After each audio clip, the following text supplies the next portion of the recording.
Silaya dan Brudinem, legenda dari negeri Metuah, Aceh Tenggara.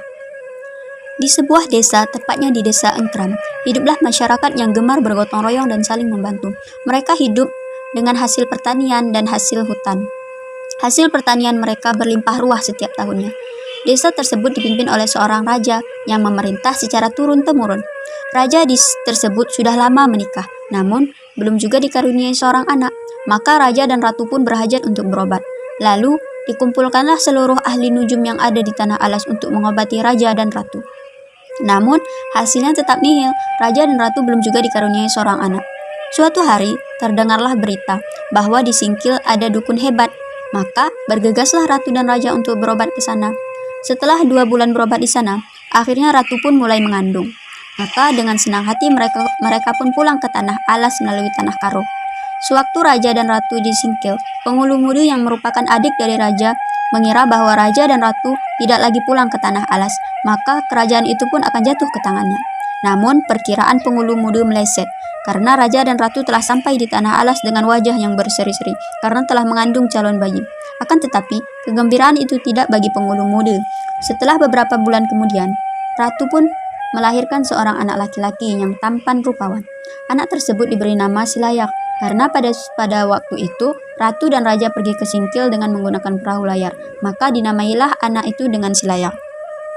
Setelah berusia lebih kurang 10 tahun, Silayak sudah bertemu dengan impalnya, yaitu Brudinem. Brudinem adalah anak dari pamannya yang ada di desa Natam. Dan rupanya karena ketampanan Silayak membuat Brudinem jatuh hati padanya. Begitu juga sebaliknya. Ternyata Silayak juga menaruh hati pada si Brudinem. Namun cinta mereka terhalang. Suatu hari berangkatlah penghulu muda ke desa Natam ke tempat paman Silayar, karena Silayar sedang ada di sana. Sesampainya penghulu muda di Natam, diajaklah Silayar pergi ke Belang Kejeren untuk membeli kerbau, karena ini perintah dari ayahnya. Si Brudinem tidak memberikan izin karena tidak percaya dengan penghulu muda yang bersifat licik dan penipu. Tetapi Silayar tidak bisa menolak karena ini perintah ayahnya. Kemudian berangkatlah Silayar bersama penghulu muda ke Belang Kejeren. Sesampainya di Belang Kejeren, lalu dibelilah kerbau, sebagaimana yang direncanakan oleh penghulu muda. Setelah mendapatkan kerbau, maka pulanglah mereka ke tanah alas, tepat di tanah yang terjal, yaitu tepatnya di Gunung Ngurah.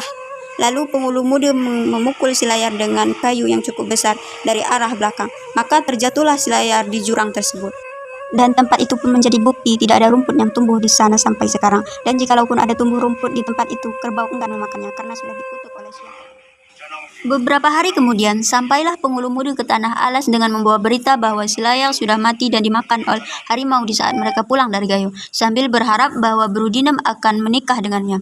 Brudinem bersedih karena pujaan hatinya telah meninggalkannya, berbagai macam cara dan rayuan serta bujukan.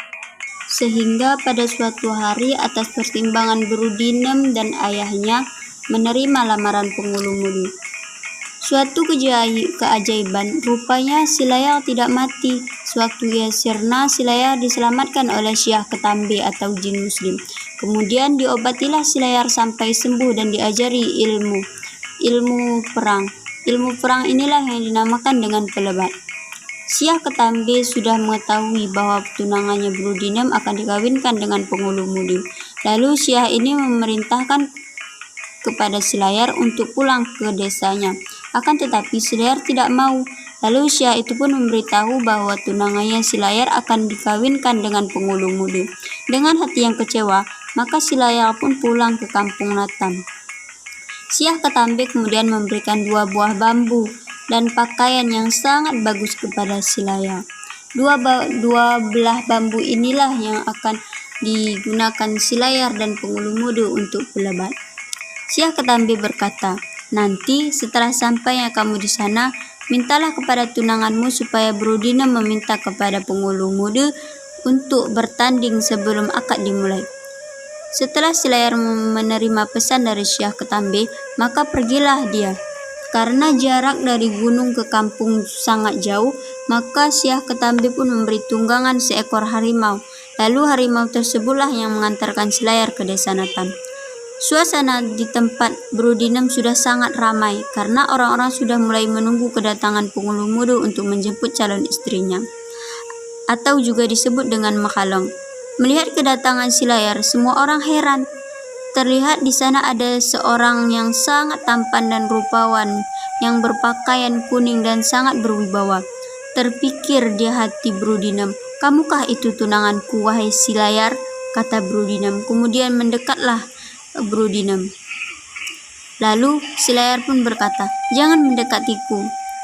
Kamu sudah berkhianat dengan cintaku." Lalu menangislah Brodinem dan berkata, "Aku masih mencintaimu, wahai Silayar. Jadi, mengapa kamu menerima lamaran Pengulu Muda?" kata Silayar. Brodinem menjawab, "Kata Pengulu Muda, kamu sudah dimakan harimau, dan maka dari itu aku pun menerima lamarannya." "Bagus kalau begitu. Saya ada satu permintaan," kata Silayar. Lalu Brodinem pun menjawab, "Apa itu? Akan kuturuti semuanya.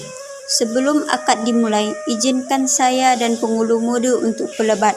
Siapa yang menang, maka dialah yang akan menikahimu." Kemudian Silayar pun memberikan 2 buah bambu kepada Brodinem yang akan digunakan untuk pelebat nantinya. Brodinem menyanggupi permintaan Silayar. Esokan harinya, tepat di sore hari, datanglah rombongan Pengulu Muda untuk menjemput calon istrinya. Brodinem maju ke depan pintu dan berkata, "Sebelum pernikahan dimulai, saya ada permintaan kepada Pengulu Muda." "Apa syaratnya?" kata Pengulu Muda. "Asal jangan kau minta langit dan bintang saja. Selain dari itu, kuserahkan semuanya kepadamu," kata Pengulu Muda dengan sombongnya. "Ada satu permintaanku," kata Brodinem. "Kamu harus bertanding pelebat dengan seorang pemuda, dan kau harus mampu mengalahkannya," kata Brodinem.